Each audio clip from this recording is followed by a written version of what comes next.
Good morning, 2 Samuel chapter 20. Sheba's rebellion.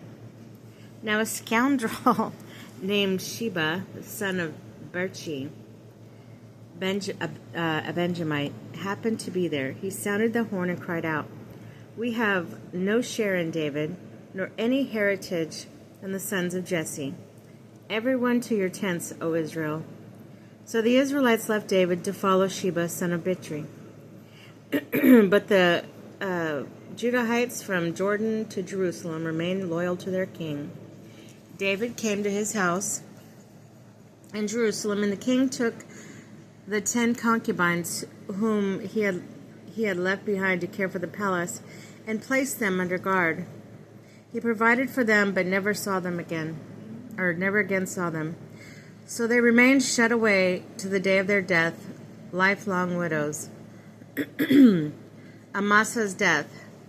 Then the king said to Amasa, "Summon the Judahites for me within 3 days. Then present yourself here according to Amasa. Set out to the Summon, Judah, but delay beyond the time set for him." Then David said to Abishai, Sheba, son of Bichri, "May now do to us more harm than Absalom did. Take your Lord's servants and pursue him, lest he find fortified cities and take shelter while we look on." So Joab and the Cherethites and the Pelethites and all the warriors marched out behind Abishai from Jerusalem to campaign again in pursuit of Sheba, son of Bichri. They were at the great stone in Gibeon when Amasa met them. Joab had a sword in its sheath at his thigh. The sword would slide out downwards. Joab asked Amasa, "Is everything all right, my brother?" And with his right hand held Amasa's beard as if to kiss him. Since Amasa was not on his guard against the sword in Joab's other hand, Joab stabbed him in the abdomen with it. Wow. So that his entrails burst forth to the ground and he died. There was no second thrust. Then Joab and Abishai, his brother, pursued Sheba, son of Bichri. One of Joab's attendants stood by Amasa and said, Let him who favors Joab and is for David follow Joab." Amasa lay covered with blood in the middle of the high road, and the man noticed that all the soldiers were stopping. So he rolled Amasa away from the road of the field and spread his garment over him, because he saw how all who came upon him were stopping.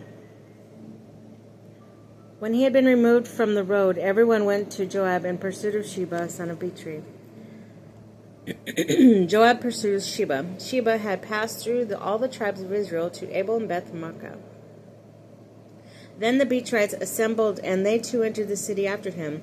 So all Joab's troops came and besieged him in Abel Beth-maachah. And they built up a mount against the city so that it stood against the rampart, and were battering the wall to knock it down. Then a wise woman from the city came out. Listen, tell Joab, "Come here so I can speak with you." Joab had come near. The woman said, "Are you Joab?" And he replied, "Yes." She said to him, "Listen to what your servant has to say." He replied, "I am listening." Then she went on to say, "There is a saying from long ago, 'Let them ask if they will in Abel or in Dan, whether loyalty is finished or ended in Israel.' You are seeking to batter down a city that is a mother in Israel. Why do you wish to swallow up the heritage of the Lord?" Joab answered, Not at all. I do not wish to swallow or batter anything. That is not the case at all. A man from the hill country of Ephraim, whose name is Sheba, son of Bichri, has rebelled against King David. Give him up, just him, and I will withdraw from the city." Then the woman said to Joab, "His head shall be thrown to you across the wall." In her wisdom, the woman went to all the people, and they cut off the head of Sheba, son of Bichri, and threw it out to Joab. He then sounded a horn, and they scattered from the city to their own tents, while Joab returned to Jerusalem to the king. David's officials. Joab was in the command of the whole army of Israel. Benai, son of Jehoiada, was in command of the Cherites and Pelethites.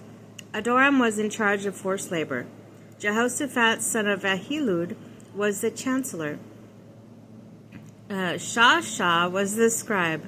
Zadok and Abiathar were priests. Ira the Jairite was also David's priest.